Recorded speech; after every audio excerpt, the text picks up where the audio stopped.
کی تفسیر میں حضرت خلیفۃ مسیح ثانی رضی اللہ عنہ فرماتے ہیں اپنی تفسیر کبیر میں، رات اور دن اور چاند و ستارے انسانی دماغ کو نشو و نما دیتے ہیں اور اس کے کارناموں میں سہولت پیدا کرتے ہیں۔ وہ جمادات میں سے ہیں جو انسان سے بہت دور کا تعلق رکھتے ہیں اور اس کی ذاتی نشو و نما کی طاقت ایسی مخفی ہے کہ اس کا اندازہ ظاہر نگاہ سے نہیں کیا جا سکتا، لیکن باوجود اس کے کہ وہ اپنی تاثیرات سے نباتات اور حیوانات کے نشو و نما پر اور ان کے ذریعے سے بھی اور براہ راست بھی انسان کی نشو و نما پر خاص اثر ڈالتے ہیں۔ تفسیر کبیر تفسیر سورۃ النحل۔ ستارے بڑے بڑے فیکٹری کی طرح ہیں۔ کائنات کے ماضی پر تحقیق کریں تو پتہ چلتا ہے کہ شروع میں ہائیڈروجن اور ہیلیم بنے، بہت سے عناصر بعد میں ستاروں کے بطون میں جوہری رد عمل کے ذریعے پیدا ہوئے۔ وہ لوہا جو ہمارے خون میں دوڑ رہا ہے، وہ کیلشیم جو ہمارے ہڈیوں میں ہے، آکسیجن وغیرہ، یہ سب ستاروں کے اندر بنے، پھر وہاں سے ستاروں کے مابین غبار انٹرسٹیلر کلاؤڈ میں منتقل ہوئے۔ نظام شمسی کی پیدائش ستاروں کے مابین گرد و گیس کے غبار سے ہوئی ہے۔ اس طرح وہ عناصر نظام شمسی میں آئے۔ الحمدللہ سیاروں اور ستاروں پر غور و فکر کرنے سے دماغ نے ترقی کی۔ فرانس کے چوٹی کے حیاتدان ہنری پوائنکارے نے کیا خوب کہا ہے کہ ستاروں سے نہ صرف وہ واضح روشنی پہنچتی ہے جو ہماری آنکھیں دیکھتی ہے، بلکہ ان سے ایک لطیف قسم کی ایسی روشنی بھی آتی ہے جس سے کہ دماغ منور ہو جاتا ہے۔ دی ویلیو آف سائنس ہنری پوائنکارے۔ آسمان کی رفعت بھی اللہ تعالیٰ کی طرف متوجہ کرتی ہے۔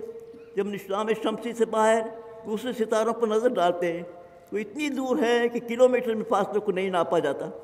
روشنی کے سال کا پیمانہ استعمال کیا جاتا ہے۔ روشنی ایک سیکنڈ میں 3 لاکھ کلومیٹر کا فاصلہ طے کرتی ہے۔ ایک سال میں وہ جتنا فاصلہ طے کرتی ہے اس کو نوری سال لائٹ ایئر کہا جاتا ہے۔ اس لحاظ سے ایک نوری سال تقریباً 95 خرب کلومیٹر کے برابر ہوتا ہے۔ ہمارے نزدیک سے نزدیک جو ستارہ ہے اس کا فاصلہ 4 نوری سال ہے۔ ہمارا سورج مرکز کہکشاں سے تخمیناً 32,000 نوری سال کے فاصلے پر ہے۔ کہکشاؤں کی تعداد اربوں میں ہے۔ ہماری کہکشاں سے دوسری کہکشاؤں کے فاصلے لاکھوں، کروڑوں اور اربوں نوری سال ہوتے ہیں۔ حال میں اخبارات میں خبر تھی کہ ایک کہکشاں کا جھرمٹ دریافت ہوا، اس کا فاصلہ 10 ارب نوری سال ہے۔ اتنی بڑی بلندیوں کا تصور کر کے دماغ حیرت میں ڈوب جاتا ہے۔ اللہ تعالیٰ قرآن مجید میں فرماتا ہے، افلا ينظرون الى الابل کیف خلقت والى السماء کیف رفعت، یعنی کیا وہ اونٹوں کی طرف نہیں دیکھتے کہ کیسے پیدا کیے گئے اور آسمان کی طرف کسے کیسے رفعت دی گئی۔ نیز اللہ تعالیٰ فرماتا ہے، اللہ الذی رفع السماوات بغیر عمد ترونها، یعنی اللہ وہ ہے جس نے آسمانوں کو بغیر ایسے ستونوں کے بلند کیا جنہیں تم دیکھ سکو۔ جب مکان بناتے ہیں تو چھت کو قائم رکھنے کے لیے مضبوط ستون بناتے ہیں جو واضح طور پر نظر آ جاتے ہیں، لیکن اللہ تعالیٰ نے اپنی قدرت سے بڑے بڑے آسمانی اجرام کو ایسے ستونوں سے قائم رکھا ہے جو نظر ہی نہیں آتے۔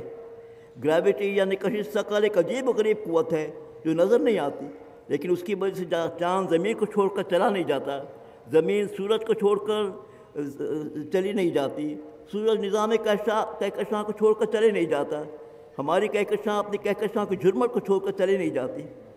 گیلیلیو نے گریوٹی کے تعلق سے ایک اہم تجربہ کیا تھا جو بنیادی اہمیت رکھتا ہے۔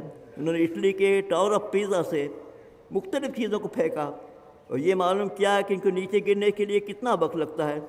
تجربے نے بتایا کہ تمام چیزیں خواہ بڑی ہو یا چھوٹی ہو اور کسی بھی مادے سے بنی ہوئی ہو، سب کو گرنے کے لیے برابر وقت لگتا ہے۔ نیوٹن کے ذریعے ہمیں عالمگیر قانون کشش یونیورسل لا آف گریویٹیشن کا علم ہوا جو نہایت مفید رہا، لیکن پھر بھی اس میں خامی رہی۔ آئنسٹائن کی نظریہ اضافت عمومی تھیوری آف جنرل ریلیٹیوٹی سے زیادہ صحیح نتیجہ دیتی ہے، لیکن یہ زیادہ پیچیدہ بھی ہے۔ اب بھی گریوٹی کی حقیقت کو سمجھنے کے لیے ہمارا علم ناقص ہے۔ حضرت مسیح موعود علیہ السلام کیا خوب فرماتے ہیں، تیری قدرت کا کوئی بھی انتہا پاتا نہیں، کس سے کھل سکتا ہے پیچ اس عقدہ دشوار کا۔ اللہ تعالیٰ قرآن مجید میں فرماتا ہے، انتم اشد خلقا ام السماء بناہا، یعنی کیا تمہیں پیدا کرنا زیادہ دشوار ہے یا آسمان کو جسے اس خدا نے بنایا ہے۔ اس آیت کی تفسیر کرتے ہوئے سیدنا خلیفۃ مسیح ثانی اور مسلم رضی اللہ عنہ فرماتے ہیں، سورہ النازعات کی آیت ہے، اللہ تعالیٰ ہمیشہ نظام عالم کو اپنی ہستی کی ثبوت میں پیش کرتا ہے، فرماتا ہے کہ دیکھو کیا تمہیں اس عظیم شان نظام سے یہ نظر نہیں آتا، اس میں ایک خالق کا ہاتھ کام کر رہا ہے، ہر ٹکڑا دوسرے ٹکڑے کا محتاج ہے، کوئی چیز اپنی ذات میں منفرد نہیں ہے۔ سائنسدان کہتے ہیں کہ دنیا اس طرح بنی ہے کہ ذرے آپس میں جڑ گئے اور ان ذروں کے آپس میں ملنے سے آہستہ آہستہ یہ عظیم شان دنیا تیار ہوگی۔ لیکن سوال یہ ہے کہ ہم نے مان لیا دنیا مختلف ذرات کے مجموعے سے بنی ہے، پر ان ذروں کو آپس میں ملنے سے یہ کس طرح ہو گیا کہ ہمیں آج یہاں ضرورت پیش آتی ہے تو میلوں میل پر اس ضرورت کا سامان موجود ہوتا ہے۔ بے شک ہم تسلیم کرتے ہیں کہ ایٹمز کے ملنے سے ہی دنیا بنی، لیکن اس دنیا کا کوئی خدا نہیں، تو یہ کس طرح ہو گیا کہ ذرے آپس میں اسی طرح ملے، اس طرح ملے جس طرح بنے ہوئے انسان کو ضرورت تھی، اور اس جگہ ملے جہاں انسان کو کوئی ضرورت پیش آنے والی تھی۔ ذروں کا آپس میں ملنا اتفاق ہو سکتا ہے، لیکن ذروں کا آپس میں مل کر ہر انسانی ضرورت کو پورا کرنے کا سامان مہیا کر دینا یہ اتفاق نہیں ہو سکتا، بلکہ تسلیم کرنا پڑتا ہے کہ اس کارخانہ عالم کے پیچھے کوئی اور ہستی کام کر رہی ہے۔ ہم اگر ایک چمڑا پڑا ہوا دیکھیں تو ہم کہہ سکتے ہیں کہ یہ چمڑا یہاں اتفاقی طور پر آ گیا، لیکن اگر ہمیں کوئی بوٹ دکھائی دیتا جو اس چمڑے سے بنا ہو، پھر ہمیں وہی چمڑا کہیں صوفوں پر لگا ہوا نظر آئے، کئی کرسیوں اور زینوں پر لگا ہوا دکھائی دے، تو ان ساری چیزوں کو ہم اتفاق نہیں کہہ سکتے۔ پھر ہم دیکھتے ہیں کہ خدا تعالیٰ نے ایک طرف آنکھ بنائی اور اس آنکھ میں یہ مادہ رکھا کہ وہ بغیر روشنی کے نہیں دیکھ سکتی، تو دوسری طرف کروڑوں کروڑ میل پر سورج بنا دیا تاکہ آنکھ اس روشنی کے ذریعے ارد گرد کی چیزوں کو دیکھ سکے۔ بھلا اس کو کون اتفاق کہہ سکتا ہے؟ یہی حال اور ضروریات انسانی کا ہے۔ کوئی انسانی ضرورت ایسی نہیں جو طبعی ہو اور اس کو پورا کرنے کے سامان اللہ تعالیٰ نے پیدا نہ فرمائے ہوں۔ بعض ضرورتیں ایسی ہیں جن کو پورا کرنے کے سامان اللہ تعالیٰ نے انسان کے ارد گرد رکھ دیے ہیں، اور بعض ضرورتیں ایسی ہیں جن کو پورا کرنے کے سامان اللہ تعالیٰ نے کروڑوں کروڑ میل پر پیدا کر دیے ہیں۔ بہرحال ہر انسانی ضرورت کو پورا کرنے کے سامان اللہ تعالیٰ نے اس دنیا میں پیدا کیے ہیں، اور یہ نظام اپنی ذات میں ایسا مکمل ہے کہ اس ساری تصویر کو ملا کر کوئی شخص خیال نہیں کر سکتا کہ سب کچھ اتفاقی ہو گیا۔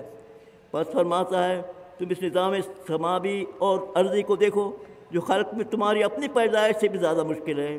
تم کسی ایک چیز کے متعلق کہہ سکتے ہو کہ اتفاقی ہوگی، تم دو کے متعلق کہہ سکتے ہو کہ اتفاقی ہوگی، لیکن تم سارے نظام کو کس طرح اتفاقی کہہ سکتے ہو؟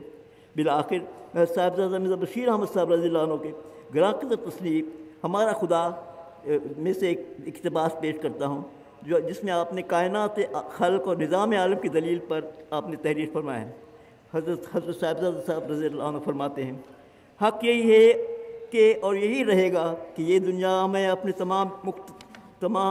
یہ دنیا اپنی بے شمار مختلف صورت عجیب و غریب چیزوں کے اور اپنے اس نہایت درجہ حکیمانہ قانون کے جو اس کی ہر چیز میں کام کرتا ہوا نظر آتا ہے، اور اس حیرت انگیز نظام کے جس نے اس کے بے شمار مختلف خواص چیزوں کو ایک واحد لڑی میں پرو رکھا ہے، اور جس کی وجہ سے دنیا کی ہر چھوٹی سے چھوٹی چیز کی ضروریات مہیا کرنے کے لیے ہزاروں یا لاکھوں یا کروڑوں میل کے فاصلے پر بے شمار قدرتی کارخانے دن رات کام میں لگے ہوئے نظر آتے ہیں۔ اس بات کا ایک زبردست ثبوت ہے کہ اس دنیا کے اوپر ایک حکیم و علیم و قدیر و متصرف ہستی کام کر رہی ہے جس کی قبضہ قدرت سے کوئی چیز باہر نہیں۔ ہمارا خدا حضرت مرزا بشیر احمد صاحب رضی اللہ عنہ۔ اللہ تعالیٰ ساری دنیا کو توفیق عطا فرمائے کہ اپنے خالق و مالک کو شناخت کرے، اور اللہ تعالیٰ ہم سب کے دلوں میں اس کی عظمت اور محبت کو قائم فرمائے اور بڑھائے۔ وآخر دعوانا ان الحمد للہ رب العالمین۔